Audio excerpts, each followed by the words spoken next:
بسم الله الرحمن الرحيم. الله خالق كل شيء وهو على كل شيء وكيل. له مقاليد السماوات والأرض، والذين كفروا بآيات الله أولئك هم الخاسرون. قل أفغير الله تأمروني أعبد أيها الجاهلون؟ ولقد أوحي إليك وإلى الذين من قبلك لئن أشركت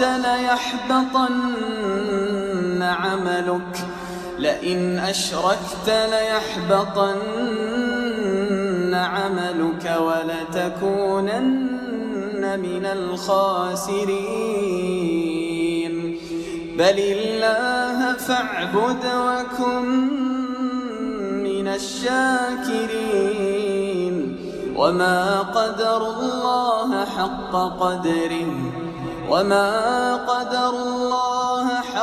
قدره والأرض جميعا قبضته يوم القيامة والسماوات مطويات بيمينه سبحانه وتعالى عما يشركون. ونفخ في الصور فصعق من في السماوات ومن في الأرض إلا من شاء الله، ثم نفخ فيه أخرى فإذا هم قيام ينظرون. وأشرقت الأرض بنور ربها ووضع الكتاب وجيء بالنبيين والشهداء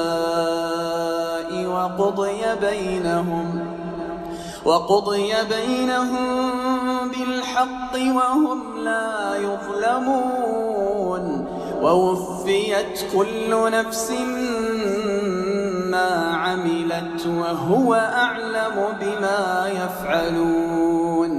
وسيق الذين كفروا إلى جهنم زمرا حتى إذا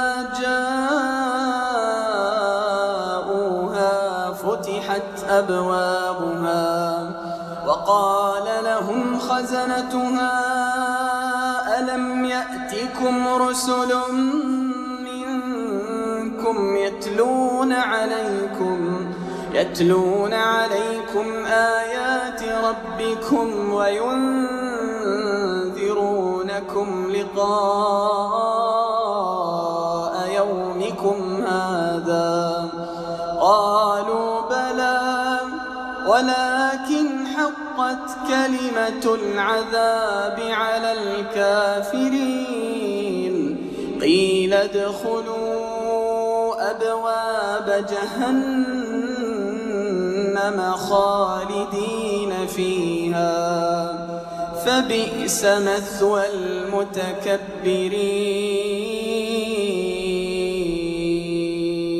وسيق الذين اتقوا ربهم إلى الجنة زمرا حتى إذا جاءوها